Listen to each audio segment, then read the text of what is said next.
আসসালামু আলাইকুম। DenovoLaws-এর নতুন ভিডিওতে আপনাদের সবাইকে স্বাগত জানাচ্ছি। আমি জহিরুল ইসলাম। আমরা CPC 1908-এর সেকশন 2 এর 22 পর্বের সিরিজ আলোচনা করছিলাম। তো গত পর্বে অর্থাৎ 15তম পর্বে আমরা রায় বা জাজমেন্ট কাকে বলে এই নিয়ে বিস্তারিত আলোচনা করেছিলাম। কিছু আলোচনা আমাদের বাকি ছিল, অর্থাৎ সেকশন 2 সাবসেকশন 9 এর আলোচনাটা আমরা করেছিলাম 15তম ভিডিওতে। আজকে আমরা জাজমেন্ট বা রায়ের বাকি অংশের আলোচনা করব, অর্থাৎ সেকশন 33 এবং অর্ডার 20। এখানে জাজমেন্ট এবং ডিক্রি নিয়ে আলোচনা আছে। তো এই দুই পর্বের আলোচনায় আপনারা ডিক্রি এবং জাজমেন্ট নিয়ে মোটামুটি একটা ধারণা পাবেন, এবং প্রিভিয়াস ভিডিওগুলো যদি আপনারা দেখে আসেন তাহলে পুরো সেকশন 2 এর যতগুলো সাবসেকশন আছে তার মধ্যে অনেকগুলো আমরা অলরেডি আলোচনা করে ফেলেছি, আর অল্প কিছু আলোচনা আছে যেগুলো আমরা 22 পর্ব পর্যন্ত আলোচনা করব। তো সেই আলোচনাগুলো দেখে আসতে পারেন। পাশাপাশি আমাদের এই DenovoLaws ইউটিউব চ্যানেলে বার কাউন্সিলের এবং জুডিশিয়ারির সিলেবাসভুক্ত যে আইনের সাবজেক্ট আছে সেই সাবজেক্টগুলোর বিভিন্ন টপিকের উপরে আমরা অলরেডি ভিডিও করেছি। আমাদের চ্যানেলের প্লেলিস্ট সেকশনে গেলে প্রত্যেকটা আইনের উপরে প্লেলিস্ট পাবেন, সেখান থেকে আপনারা আমাদের আলোচনাগুলো সুন্দরভাবে দেখতে পারেন। তো আরেকটি কথা, আপনারা যারা আমাদের চ্যানেলে নতুন আছেন তারা অবশ্যই আমাদের চ্যানেলটি সাবস্ক্রাইব করে সাথে থাকা বেল বাটনটি ক্লিক করে রাখুন, যাতে করে আমরা ভিডিও আপলোড করার সাথে সাথেই আপনার কাছে নোটিফিকেশন চলে যায়। এছাড়া যারা আমাদের চ্যানেলে অলরেডি সাবস্ক্রাইব করে আছেন তাদের সবাইকে আন্তরিক ধন্যবাদ। তো চলুন আমরা বোর্ডে গিয়ে আজকে আমাদের আলোচনাটা স্টার্ট করি। CPC 1908 আমরা দেখছিলাম জাজমেন্ট বা রায় নিয়ে আলোচনা, এজন্য সেকশন দেখছিলাম আমরা সেকশন 2, 9, এবং আজকের ভিডিওতে থাকবে সেকশন 33 অর্ডার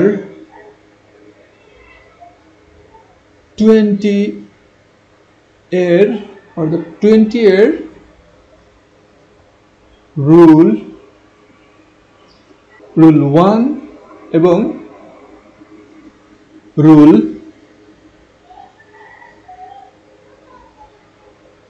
5A।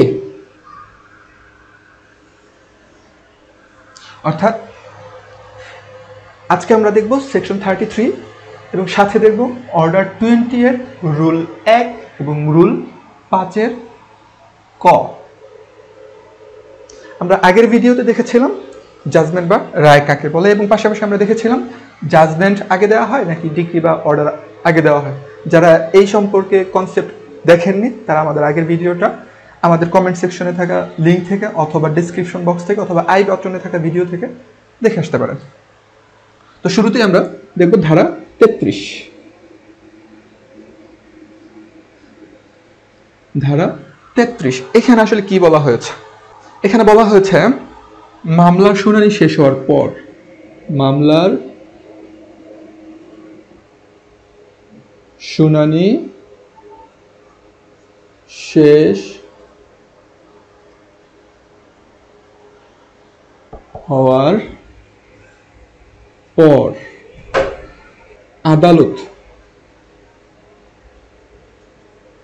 আদালত তার সিদ্ধান্ত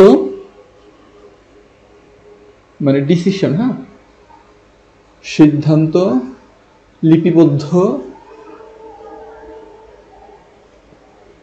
করেন। অর্থাৎ এখানে আমরা দেখছি হচ্ছে রায় এবং ডিক্রি কিভাবে দেওয়া হয়। রায় এবং ডিক্রি কিভাবে দেওয়া হয় এই ব্যাপারে আমরা সেকশন 33 থেকে জানার চেষ্টা করছি। রায় এবং ডিক্রি কিভাবে দেওয়া হয় এই ব্যাপারটা আমরা জানার চেষ্টা করছি। তো প্রথমে আমরা কি দেখলাম, মামলা শুনানি শেষ হওয়ার পর আদালত তার সিদ্ধান্ত কি করেন? লিপিবদ্ধ করেন। আইনের ভাষায় একে রায় বলা হয়। আইনের ভাষায় একে কি বলা হয়? আইনের ভাষায়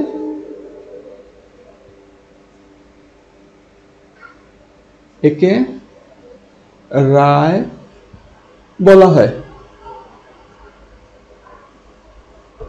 অর্থাৎ এই যে শুনানির পর আদালত তার ডিসিশনটা লিপিবদ্ধ করেন, এটাকে আইনের ভাষায় বলা হয় জাজমেন্ট বা রায়। তাহলে আমরা রায় কিভাবে দেওয়া হয় এই ব্যাপারটা একটু বুঝতে পারলাম যে আসলে রায়টা কি। হ্যাঁ, এখন রায়ের সিদ্ধান্ত মোতাবেক কি করা হয়?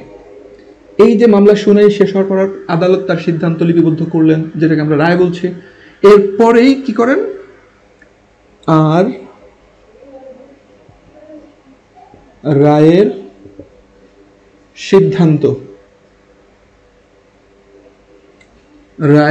সিদ্ধান্ত মোতাবেক ডিক্রি প্রদান করেন। অর্থাৎ মামলার শুনানি শেষ হওয়ার পর জাজ কি করেন, রায় দেন এবং এরপরে ডিক্রি প্রদান করা হয়। তাহলে কিভাবে রায় দেওয়া হয় এবং কিভাবে ডিক্রি দেওয়া হয়? আমরা দেখলাম যে রায় দেওয়া হয় মূলত মামলার শুনানি শেষ হওয়ার পর। মামলার শুনানি শেষ হওয়ার পর কি করেন আদালত? পুরো মামলার যে তথ্য উপাত্তগুলো আছে সেগুলো বিশ্লেষণ করে একটা ডিসিশনে পৌঁছান। কে? আদালত। ঠিক আছে, যেই ডিসিশনে পৌঁছান ওইটা তিনি লিপিবদ্ধ করেন। আর এই যে লিপিবদ্ধ করা স্টেটমেন্ট জজের বা আদালতের, এটাকে আইনের ভাষায় বলা হয় রায়। এটা আমরা সেকশন 2 সাবসেকশন 9-এও দেখেছিলাম, অর্থাৎ আগের ভিডিওতেও আমরা এই ব্যাপারটা দেখেছিলাম, আর সেকশন 33-তেও এই ব্যাপারটা একটু টাচ করা হয়েছে। এবং রায় দেওয়ার পর রায়ের সিদ্ধান্ত মোতাবেক ডিক্রি প্রদান করা হয়। তাহলে ডিক্রি কিভাবে দেওয়া হয়?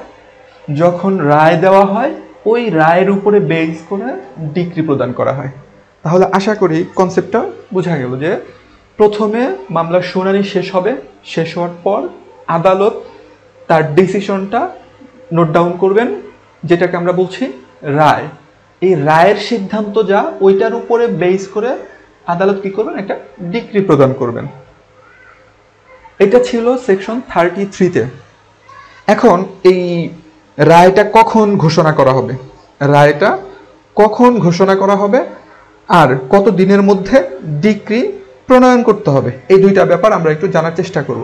খেয়াল করুন, সেকশন 33-র প্রথম যে পোর্শন, এই পোর্শনে আলোচনা করা হয়েছে রায় নিয়ে, রায় কিভাবে দেওয়া হয় সেটা বলা হয়েছে। আর সেকশন 33 সেকেন্ড যে পোর্শন, ওই পোর্শনে ডিক্রি কিভাবে দেওয়া হয় সেটা নিয়ে আলোচনা করা হয়েছে। আবার এই যে প্রথম পোর্শনের আলোচনা, দ্যাট মিনস রায়ের আলোচনা, রায় কিভাবে দেওয়া হয়, এইটা কখন ঘোষণা করা হয় এই ব্যাপারে আলোচনা আছে অর্ডার 20 এর রুল 1-এ। এই রায় সম্পর্কে আলোচনা আছে রুল 1-এ, অর্ডার 20 এর। আবার এই ডিক্রির প্রক্রিয়া সম্পর্কে আলোচনা আছে অর্ডার 20 রুলের 5-এর ক-তে।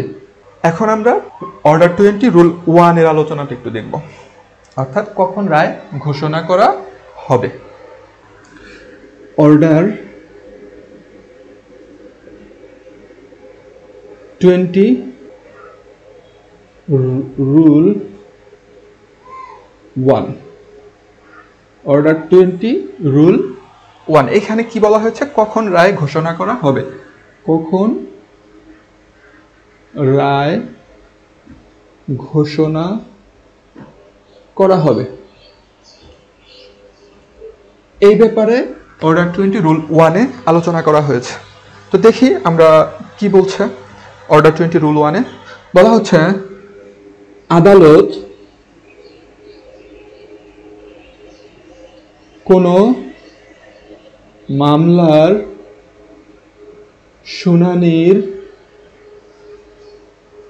পর, খেয়াল করুন কি বলছে, আদালত কোনো মামলার শুনানির পর 1 নাম্বার ইনস্ট্যান্ট রায় ঘোষণা করতে পারেন।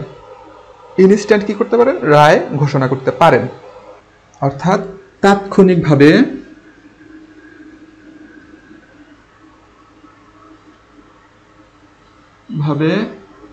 রায় ঘোষণা করতে পারেন। অথবা কি করতে পারেন, পরবর্তী কোনো নির্দিষ্ট দিনে, অথবা পরবর্তী কোনো তারিখে রায় ঘোষণা করতে পারেন। তাহলে আমরা অর্ডার 20 রুল 1 এর মধ্যে কি দেখলাম, যে আদালত কোনো মামলার শুনানির পর তাৎক্ষণিকভাবে রায় ঘোষণা করতে পারেন। খেয়াল করুন, তাৎক্ষণিকভাবে রায় ঘোষণা করতে পারেন অথবা কি পারেন, পরবর্তী কোনো তারিখে রায় ঘোষণা করতে পারেন। এখন কথা হচ্ছে, যদি পরবর্তী কোনো তারিখে রায় ঘোষণা করেন সেক্ষেত্রে দুইটা বিষয় মানতে হবে, অর্থাৎ দুইটা কন্ডিশন আছে। আদালত কোনো মামলার শুনানির পর তাৎক্ষণিকভাবে রায় ঘোষণা যদি করে সেক্ষেত্রে ঠিক আছে, কোনো কন্ডিশন নেই। বাট যদি পরবর্তী কোনো তারিখে রায় ঘোষণা করেন সেক্ষেত্রে কি আছে, দুইটা কন্ডিশন আছে। কন্ডিশন নাম্বার 1, শর্ত 1, শর্ত 1-এ বলা হচ্ছে, যদি পরবর্তী কোনো তারিখে রায় ঘোষণা করেন তবে সেটা 7 দিনের বেশি হবে না। অর্থাৎ যদি আদালত মনে করে আজকে আমি রায় ঘোষণা করব না, পরবর্তী কোনো তারিখে রায় ঘোষণা করব, তাহলে যে পরবর্তী তারিখ, তাহলে ওই তারিখটা রায় যেদিন ঘোষণা করবেন ওই দিন থেকে পরবর্তী 7 দিনের মধ্যেই হতে হবে। তার মানে আজকে রায় যদি ঘোষণা করে থাকে তাহলে আজকে থেকে গণনা করে পরবর্তী 7 দিনের মধ্যেই কোনো একদিন কি করতে হবে, রায়টা ঘোষণা করতে হবে। অর্থাৎ আজকে শুনানি শেষ হওয়ার পরে আর কি, আজকে শুনানি শেষ হলে পরবর্তী 7 দিনের মধ্যেই যে কোনো একদিন বেছে নিতে হবে কিসের জন্য, রায় ঘোষণার জন্য। আর একটা কন্ডিশন আছে, কন্ডিশন নাম্বার 2, যদি শুনানির সাথে সাথে আদালত রায় ঘোষণা না করেন, পরবর্তী কোনো তারিখ বাছাই করেন, সেক্ষেত্রে এই সম্পর্কে আদালত কি করবেন, মামলার যারা পক্ষ আছে, হ্যাঁ, মামলার পার্টি, মামলার পক্ষ বা তাদের নিয়োজিত যারা উকিল আছেন, হ্যাঁ, অ্যাডভোকেট,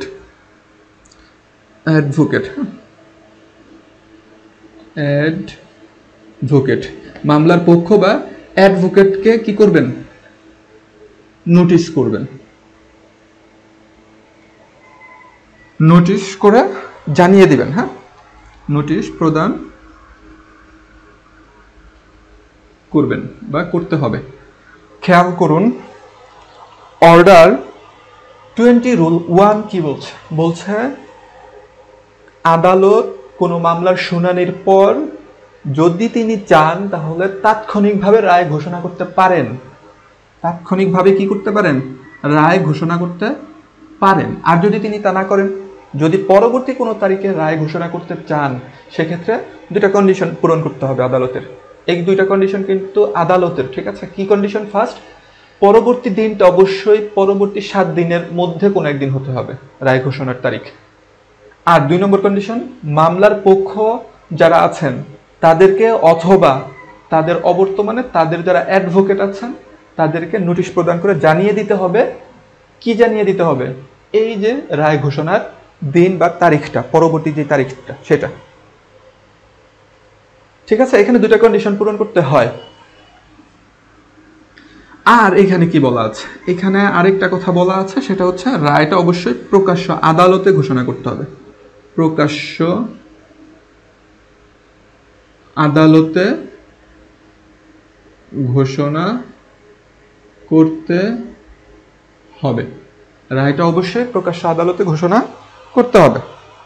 তাহলে আমরা দেখলাম যে অর্ডার 20 রুল 1 কি নিয়ে কথা বলে, কখন রায় ঘোষণা করাবে। প্রথমে বলা হচ্ছে আদালত কোনো মামলার শুনানির পর তাৎক্ষণিকভাবে রায় ঘোষণা করতে পারেন, আর যদি তিনি তা না করেন তাহলে পরবর্তী তারিখেও সেটা ঘোষণা করতে পারেন। তবে সেক্ষেত্রে দুইটা কন্ডিশন হচ্ছে, 7 দিনের বেশি হবে না সেই টাইমটা, এবং 2 নম্বর হচ্ছে মামলার পক্ষ বা অ্যাডভোকেটকে নোটিশ প্রদান করে জানিয়ে দিতে হবে মামলার রায় ঘোষণার তারিখ সম্পর্কে। এবং পরবর্তীতে আমরা দেখলাম প্রকাশ্য আদালতে রায় ঘোষণা করতে হবে, প্রকাশ্য আদালতে, অর্থাৎ সবাই থাকবেন যখন, তখনই রায় ঘোষণা করতে হবে। এটা ছিল অর্ডার 20 রুল 1 এর আলোচনা। এখন আমরা দেখব অর্ডার 20 রুল 5 ক যেটা, সেটার আলোচনা, অর্থাৎ সেখানে ডিক্রি প্রণয়ন কত দিনের মধ্যে করতে হবে সেই ব্যাপারে আলোচনা আছে, আমরা সেটা দেখব। এখন দেখব অর্ডার 20 রুল 5 ক এখানে কি নিয়ে বলা আছে, কতদিনের মধ্যে ডিক্রি প্রণয়ন হবে, কতদিনের মধ্যে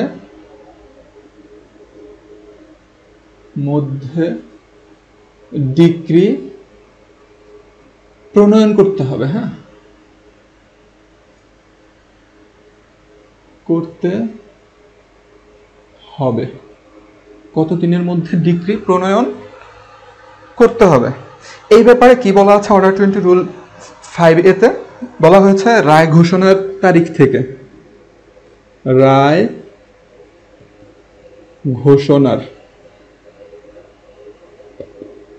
তারিখ থেকে, রায় ঘোষণার তারিখ থেকে পরবর্তী 7 দিনের মধ্যে, পরবর্তী 7 দিনের মধ্যে,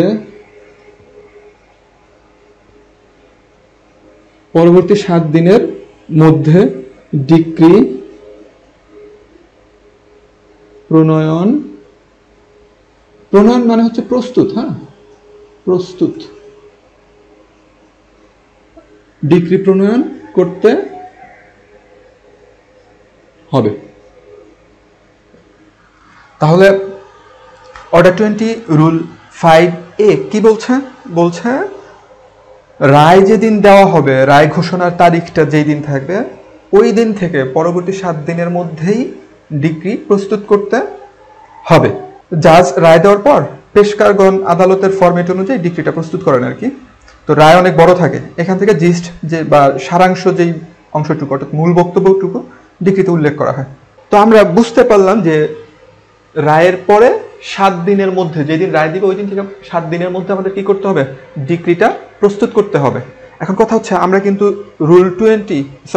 Order-20 Rule 1-এও এই 7 ডেজের কথাটা দেখেছিলাম।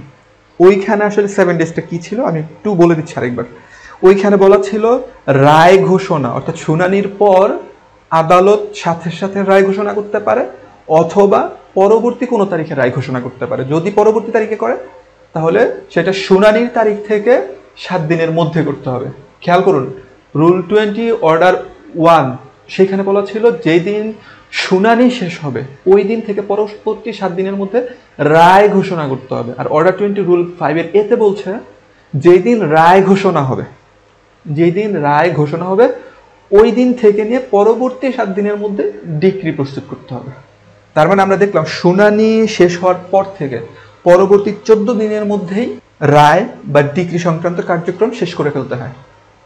অর্থাৎ যেই দিন শুনানি শেষ হবে ওই শুনানি শেষ হওয়ার দিন থেকে নিয়ে পরবর্তী 14 দিনের মধ্যেই রায় দিয়ে দিতে হবে এবং সাথে সাথে ডিক্রিও প্রস্তুত করে ফেলতে হবে। আশা করি এই 14 দিনের ব্যাপারটা বুঝতে পেরেছেন সবাই। তো এর মধ্য দিয়ে আমাদের সিপিসি 1908-এর সেকশন 2-এর 22 পর্বের সিরিজ আলোচনার 16তম পর্বের আলোচনা আমরা শেষ করলাম। আপনারা আমাদের চ্যানেল ঘুরে অন্যান্য যে আইনের ভিডিওগুলো আছে সেগুলো দেখে আসতে পারেন। তো পরবর্তী ভিডিও দেখার আমন্ত্রণ জানিয়ে আজকে এখানেই শেষ করছি। সবাই ভালো থাকুন, সুস্থ থাকুন এবং দেখতে থাকুন DenovoLaws। চ্যানেলটি ভালো লাগলে সাবস্ক্রাইব করুন এবং যুক্ত থাকুন আমাদের ফেসবুক পেজ ও গ্রুপে। ধন্যবাদ সবাইকে। আসসালামু আলাইকুম।